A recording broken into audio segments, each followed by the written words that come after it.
Boa noite a todos, sejam todos bem-vindos.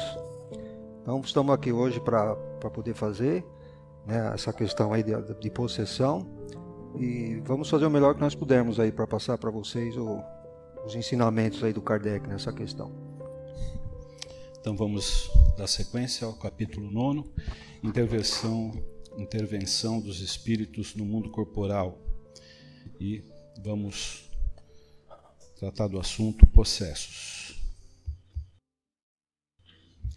Um espírito pode momentaneamente revestir o envoltório de uma pessoa viva, quer dizer, introduzir-se dentro de um corpo animado e agir em lugar daquele que se encontra aí encarnado. O espírito não entra em um corpo como entras em uma casa. Ele se afina com um espírito encarnado que tem os mesmos defeitos e as mesmas qualidades para agir conjuntamente. Mas é sempre o espírito encarnado que age como quer sobre a matéria e da qual está revestido. Um espírito não pode se substituir àquele que está encarnado, porque o espírito e o corpo estão ligados até o tempo marcado para o término da existência material. Aí ele fala, né, que o espírito não consegue entrar no corpo da gente, né? O espírito da possessão, ele não toma o nosso corpo. Não tem como o espírito pegar o nosso corpo, porque ele fala ali que todo o nosso perispírito está ligado na nossa célula desde a época da concepção. Então não tem como ele fazer isso, né? E ele fala também aqui que um espírito encarnado, ele procura, né, se afina com o espírito encarnado que tem os mesmos defeitos e as mesmas qualidades. É aquilo que a gente fala da nossa mente, do nosso pensamento. A gente vai atrair aqueles com que a gente vai se afinar. Então, se um espírito vê a nossa condição, que eles conseguem ver o perispírito, ele vai se afinar com a gente. Pô, esse aí é igual eu. Então, ele começa a se aproximar. Mas a questão da possessão, ele está falando que não acontece. Mas, tem um detalhe. O Livro dos Espíritos foi feito em 1857. Mas na Gênese, que foi feito em 69, o Kardec mudou essa concepção aí. Tem o capítulo 14, a questão 47. Ele fala que sim, é possível o espírito tomar o nosso corpo na possessão. Só que não é que ele tomar assim, ele toma definitivamente e fica. Não, é intermitente o negócio. Vem, toma, vai embora, vem, toma, vai embora. Tipo, assim, ele põe um perispírito nosso do lado, vamos dizer, né? Não que a gente vai ficar de lado eternamente e ele tomou conta e nós acabamos. Mas quando ele precisa pronunciar, falar, movimentar, né? Então, assim, ele consegue fazer isso. Ele toma o espírito, só que ele não consegue ficar de uma maneira constante. E depende também do perispírito do encarnado, do espírito que está encarnado. Depende muito dele, da força de vontade dele e da luta que ele pode ter para poder eliminar isso e não permitir esse tipo de coisa, né? Então, lá em 69, na Gênese, ele mudou esse conceito um pouco. Acho que nós vamos falar na frente um pouquinho do Evangelho. Vamos seguir na próxima, Edu, aí eu vou comentar mais um pouquinho sobre isso. Se não há possessão propriamente dita, quer dizer, coabitação de dois espíritos no mesmo corpo, a alma pode se encontrar na dependência de um outro espírito, de maneira a estar por ele subjugada ou obsedada a ponto que sua vontade esteja, de alguma sorte, paralisada? Sim, e esses são os verdadeiros possessos. Mas saiba que essa dominação não se faz jamais sem a participação daquele que a suporta, seja por sua fraqueza, seja por seu desejo. Tem-se tomado frequentemente por possessos os epiléticos e os loucos que têm mais necessidade de médico que de exorcismo. A palavra possesso, em seu sentido vulgar, supõe a existência de demônios, quer dizer que uma categoria de seres de natureza má e a coabitação de um desses seres com a alma no corpo de um indivíduo. Posto que não há demônios nesse sentido e que dois espíritos não podem habitar simultaneamente o mesmo corpo, não há possessos segundo a ideia ligada a essa palavra. A palavra possesso não deve se entender senão como a dependência absoluta em que a alma pode se encontrar em relação a espíritos imperfeitos que a subjugam. Ali, volta aí, ele fala, né, não pode coabitar o mesmo corpo ao mesmo tempo, né, e realmente não pode mesmo. Um perispírito tem que sair para o outro vir e tomar. O espírito, o possesso aqui, o espírito quer movimentar. Então ele vai ter a ação de mexer os braços, as pernas, a fala, é tudo por conta dele. Até a feição dele acaba mudando. E aí nós vamos lembrar lá do Evangelho. Quantas vezes chegaram para Jesus que, olha, está endemoniado esse daqui. Aí ele tirava, né? Que nem ele estava em Cafarnaum, acho que está lá em Marcos, capítulo 1 e Lucas 4, essa passagem. Ele estava em Cafarnaum e daí estava na sinagoga e tinha um espírito lá possesso. E aí chamaram ele. Ele foi atender, o espírito já começou, o que queres tu de mim? Né? Filho do Santíssimo, tal. Aí ele simplesmente, cala-te, sai, né? E o espírito ia embora. E tinha outro que o pai trouxe também, que ele se jogava no fogo, né, que se jogava assim no chão, essas coisas todas, quer dizer, não era da própria vontade da pessoa, que estava, do espírito que era o original do corpo, vamos dizer assim, mas era o possesso que ele estava, que fazia esse tipo de coisa. E um detalhe importante, possesso, a gente fala assim, pô, só possessão, então é só para espírito ruim, né, o espírito atrasado, aqueles espíritos que querem fazer o mal para a gente? Não. Um espírito evoluído também pode possuir a pessoa. A gente vê na mesa a comunicação mediúnica. O que acontece ali? O espírito transmite a vontade dele, do pensamento dele, através do pensamento da médium, né? Então ele se liga ao pensamento dela e ela manifesta. Mas existem casos que aí um espírito evoluído pode fazer isso. E nós já vimos isso aqui. Ele incorpora a pessoa, quer dizer, o médium sai do lado com o perispírito e ele incorpora, quando ele tem a vontade dele mesmo transmitir aquela mensagem mais corretamente, ele acaba incorporando. E nisso o médium fica de lado ouvindo também, né? ou assistindo lá o que ele está falando. Mas aí a feição do médium muda, né? Todo o trejeito da pessoa, a voz da pessoa muda, né? Então se vem um determinado espírito, quem conhece vai identificar a voz dele. E aí é uma possessão também, chama de possesso. Está lá na Gênese também, no capítulo 14, o Kardec está esclarecendo isso. Então só não é caso de espíritos, vamos dizer assim, malfazejos que faz isso. O espírito também evoluído, ele pode eventualmente fazer esse tipo de coisa para transmitir uma mensagem mais correta conforme ele queira. O próprio espírito pode ser obsedado, como diz aqui, né, pelo outro espírito. Pode. Então aí você tem uma cadeia que vai resultar na expressão, né, do indivíduo ali, sem sem essa necessidade do obsessor ocupar o espaço ali, né?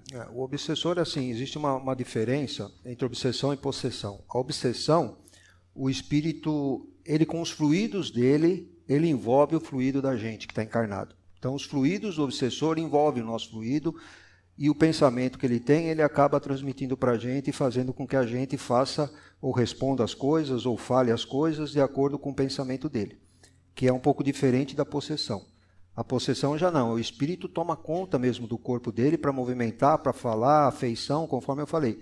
Mas na obsessão não, é uma mistura, vamos dizer assim, dos fluidos, né? Então eles se misturam e daí ele consegue incutir pensamentos dele no pensamento do encarnado.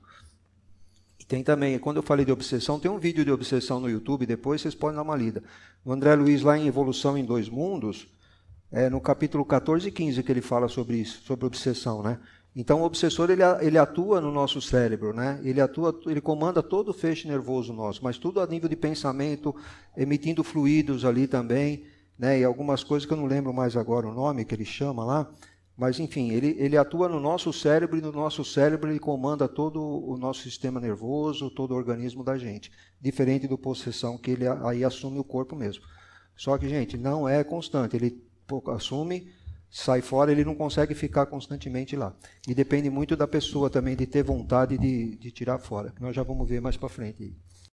Pode-se por si mesmo afastar os maus espíritos e libertar-se de sua dominação?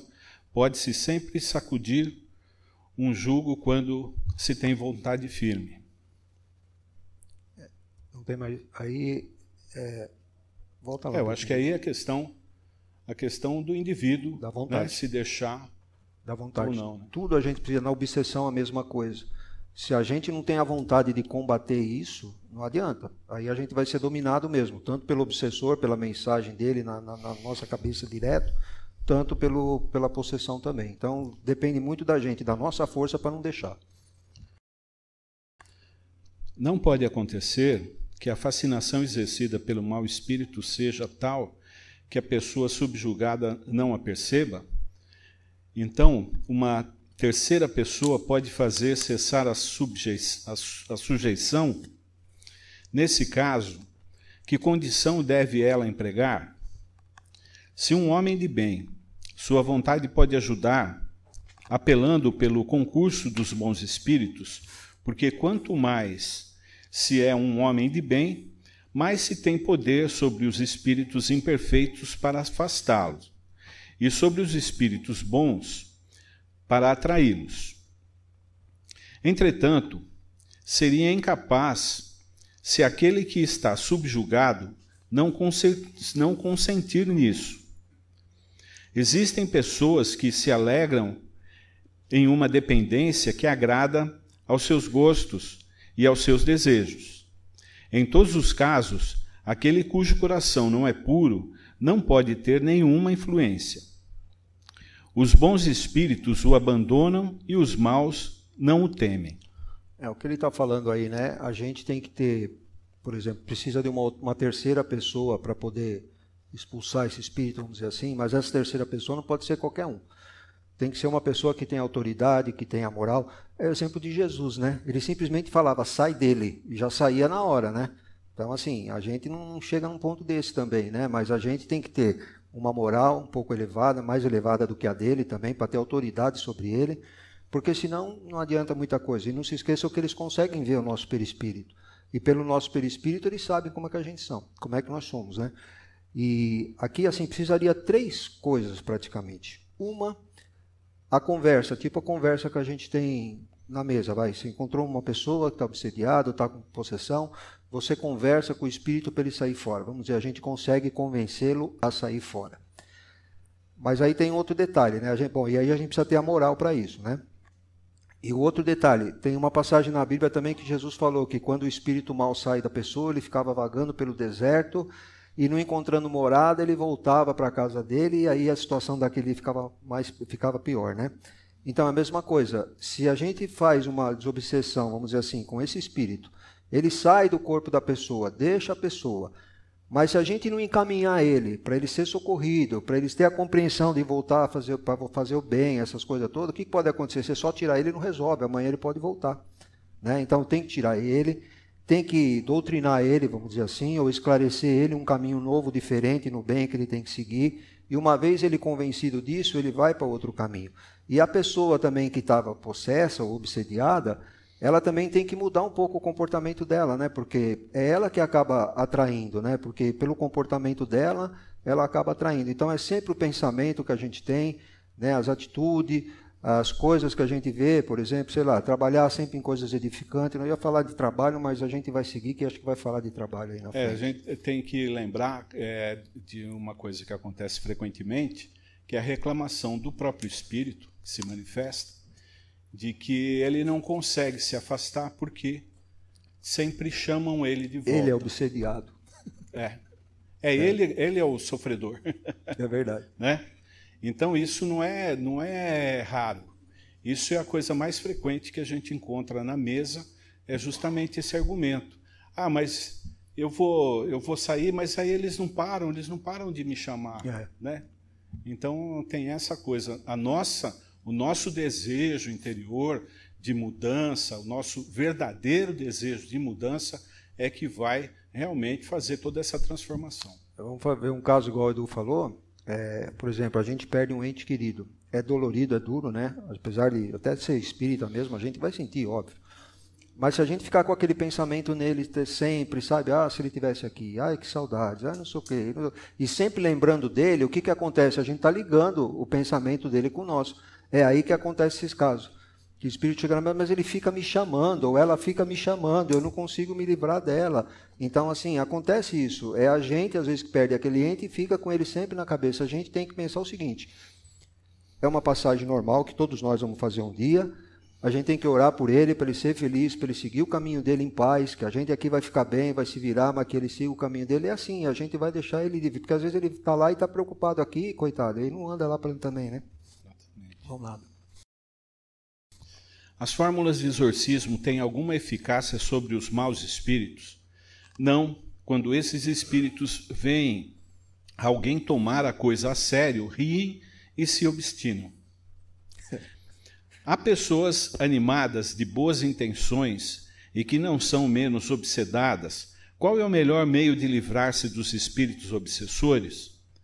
Cansar sua paciência, não tomar conhecimento de suas sugestões, mostrar-lhes que perdem seu tempo. Então, quando veem que não tem nada a fazer, eles se vão. É isso aí. Bom, a primeira, assim, né? Exorcismo realmente não funciona, né? A gente tem que dialogar, né? Que nem às vezes você vê alguns exemplos assim, não criticando ninguém, nenhuma religião, mas sai demônio, sai, é o capeta, não sei o quê. Demônio, passamos ali de demônio, eu acabei não comentando. Demônio, na verdade, o Kardec comenta, vem da palavra grega daimon, que quer dizer o quê? Inteligente. Né? Então, demônio derivou dessa palavra, de inteligência, até de anjo também, acho que era, mas é inteligente com certeza. Gênio. Não é? Gênio inteligente. Então, assim, o demônio que a gente... Foi deturpada a palavra, né, para poder chegar nesse ponto. Que não existe, na verdade. O que existe, ele até fala numa questão lá, são alguns espíritos malfazejos, que insistem em permanecer no mal e fica fazendo isso. E que a gente chama de demônio, né? E aqui ele falou das pessoas aqui, ó, cansar sua paciência, é o que eu estava começando a falar. A pessoa foi desobsedada, né? Então não tem mais obsessão com ela. Ela tem que mudar um pouco o comportamento. Aí não adianta ela continuar com as mesmas coisas. Continua, vou citar exemplo só, né? Não é que é isso que vai acontecer, mas a pessoa bebe, né? Não socialmente. Vamos dizer aquele cara que bebe mesmo, bebe. Quem que ele vai atrair para o lado dele? Gente também da mesma espécie. Fuma, quem é que vai atrair? Ou usa droga, quem que ele está atraindo? Então, se ele não cortar esses vínculos aí que atraem esse tipo de espírito para o lado dele, não adianta. Né? Eu sempre falo assim, assistir esses programas de TV de criminalidade que tem um punhado hoje na televisão, né? Que é terrível, né? Você vê cada cena. Quer dizer, a gente vai ficando nervoso com aquilo. A gente, por dentro, a gente não aceita aquilo. Então, você acaba ficando nervoso. Como é que o camarada fez aquilo lá? Como é que ele pode fazer aquilo? Quer dizer, por dentro você acaba ficando nervoso. Você está mudando a sua vibração com aquilo lá, né? Então, é aqui que ele fala, ó, só para não tomar conhecimento das sugestões dele. Então, a gente não tem que tomar conhecimento. Ele sugere uma coisa, vai assistir o programa lá. Eu vou ler um pedacinho da Bíblia aqui. Eu vou assistir um filme edificante, eu vou não sei o quê. Aí o cara, você está com o pensamento ruim, faz uma oração logo em seguida, porque a gente tem mesmo, né, gente? Isso aí não adianta que nós não somos perfeitos. A gente sempre tem um pensamento ruim, a gente, sei lá, sofre uma fechada no trânsito, a gente reclama, mas logo em seguida, vamos fazer uma oração, vamos pedir desculpa, né, paciência, aquelas coisas todas. O espírito que está a fim de obsediar, ele não está a fim de ouvir isso. Ele não está... Fazer evangelho no lar, por exemplo, você acha que ele está a fim? Alguns até vão ver o evangelho no lar e acabam mudando a atitude dele por causa disso, né? Mas assim, aquele que realmente quer persistir no mal, quer fazer o mal, chega uma hora ele fala, não, esse cara é muito chato, eu não quero saber. E vai embora, vai para outro canto. Exatamente. É isso que faz. A prece é um meio eficaz para curar a obsessão? A prece é um poderoso socorro em tudo. Mas, crede bem, não basta murmurar algumas palavras para obter o que se deseja. Deus assiste aqueles que agem e não aqueles que se limitam a pedir. É necessário, pois, que o obsidiado faça a seu turno aquilo que é necessário para destruir em si mesmo a causa que atrai os maus espíritos. É isso aí que nós estávamos comentando, né? A prece só, primeiro que ela tem que ser feita de coração, né? Não adianta murmurar algumas palavras que não resolvem, né? Então ela tem que ser feita de coração e também assim a gente obrar, né? Que fala, obrar nas coisas, fazer alguma atitude. Ah, eu vou lá hoje ajudar, sei lá, doar sopa lá, eu sei que o pessoal de sábado faz um negócio, eu vou lá ajudar, ou vou fazer isso, ou vou fazer aquilo, quer dizer, é um trabalho beneficente qualquer que seja, né? E aquelas coisas, né? Vou assistir um filme edificante, vou ler um livro edificante, essas coisas aí para a gente, e a fé sincera nossa que esse é o maior remédio. E principalmente questionar a todo momento, né, aquele procedimento que você está tendo. Isso aí. Né? avaliar sempre. Às vezes você comete o deslize, né? Xinga no trânsito. Tem um... Né? É raramente, né? Raramente. Mas assim, tem a São Francisco de Assis, se não me engano. Ele todo dia ele parava, o que eu fiz de errado? Hoje ficava repensando, todo dia ele fazia a mesma coisa, né? Para poder se corrigir nos defeitos. Porque defeito a gente tem, a gente escorrega mesmo, não tem jeito. Que pensar da expulsão dos demônios de que fala o Evangelho? Isso depende da interpretação. Se chamais demônio a um mau espírito que subjugue um indivíduo, quando a sua influência for destruída, ele será verdadeiramente expulso. Se atribuis uma doença ao demônio, quando houverdes curado a doença, direis também que expulsastes o demônio. Uma coisa pode ser verdadeira ou falsa segundo o sentido que se der às palavras. As maiores verdades podem parecer absurdas quando não se olha senão a forma e quando se toma a alegoria pela realidade. Compreendei bem isso e guardai, pois é de uma aplicação geral. É aí que está falando do demônio, né? Chamar esse demônio mau espírito, né? Que ele fala. Né? Então é um mau espírito, não é demônio, é um mau espírito, né? E ele fala aqui, quando a sua influência for destruída, ele será verdadeiramente expulso. É aquela história. Nós vamos convencer ele de não influenciar mais negativamente aquela pessoa e vamos ter que convencer ele a seguir um caminho do bem, modificando-se. Aí tudo bem, a pessoa vai estar em paz, vai rever seus conceitos, tudo direitinho. E vamos falar do poder de Jesus. Por que os fariseus, ele chegava e expulsava, né? Sai dele, aí saía, todo mundo ficava admirado.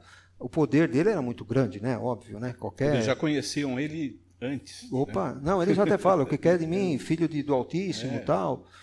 Aí os fariseus ficavam loucos, porque eles não conseguiam fazer aquele tipo de coisa. Né? Que até uma passagem, os apóstolos, né? O pai levou o filho lá, mas os apóstolos dele não conseguiu, né? Os discípulos dele não conseguiu tirar o demônio. Ele falou, isso aí só sai com muito jejum. Então, mas por que os fariseus, eles falavam, né? Ele expulsa demônio por Boizebu, ele falava, Beuzebu, sei lá como é que chama. Mas enfim, eles não conseguiam porque eles não tinham a moral que tinha Jesus, não tinha a autoridade que tinha Jesus para simplesmente assim mandar sair e vai embora, entendeu? Então, assim, é por isso que eles falavam que era pelo rei dos demônios lá que ele expulsava os demônios, né? Então precisa ter essa autoridade aí para isso, né? Essa moral. Só completando uma coisa, assim, a gente tem uma ilusão de que o mundo espiritual é aquela figurinha que a gente... Nosso lar? É o céu, o nosso lar e tal. E é uma coisa muito natural. Então, o espírito faz parte da nossa natureza. Então, quando há o desencarne, não há mudança no pensamento dele. Não, é a mesma entendeu? Coisa. Então, se a gente não se preparar no caminho, nós vamos nos perder lá na nossa oportunidade. Então, isso que é o chamamento, essa nossa preparação para poder entender essa nova vida que a gente vai enfrentar. Quando a gente chega lá, a gente pelo menos tem consciência, né, da coisa. Mas vamos deixar a cereja do bolo por último, então. Revista Espírita. Possessão. A possessão pode dar num indivíduo, igual nós vimos, né? Pode ser um espírito malfazejo, pode ser um espírito evoluído. Mas pode atingir uma cidade inteira a possessão? Pode. Nós temos exemplo na Revista Espírita, vou ter que lembrar o ano, 1862, em dezembro, Revista Espírita 1862 de dezembro, em 1863, janeiro, fevereiro, abril e maio. Tem esse comentário do Kardec, que ele fala de uma possessão de uma cidade, uma aldeia, na verdade, era uma aldeia, né? Que toda a aldeia sofreu a possessão. Era um grupo étnico que estava na França. Para algum motivo tinha, né? Para mudar alguma coisa, para a pessoa seguir um outro caminho, Então, assim, a possessão então existe não só num indivíduo, mas pode acometer uma cidade toda. É difícil hoje a gente ver isso, né? Mas pelo menos está registrado lá pelo Kardec na Revista Espírita. Então, acontece. Então, vamos para a segunda parte. A gente pede que vocês fiquem em oração pelos irmãos que vão ser atendidos ali, que eles possam ser confortados, que a gente tenha essa condição de levar para eles uma palavra certa para que eles possam mudar o pensamento deles e seguir o caminho deles em paz. Né? Desejo a todos vocês um Feliz Natal, com muita paz, com muita alegria, muita saúde e que Jesus e Deus envolva todos nós, nossas casas, nossos familiares, e que a gente possa seguir sempre no caminho do bem e procurando cada vez mais nossa melhora. Bem? Então, boa noite e obrigado a todos aí pela presença.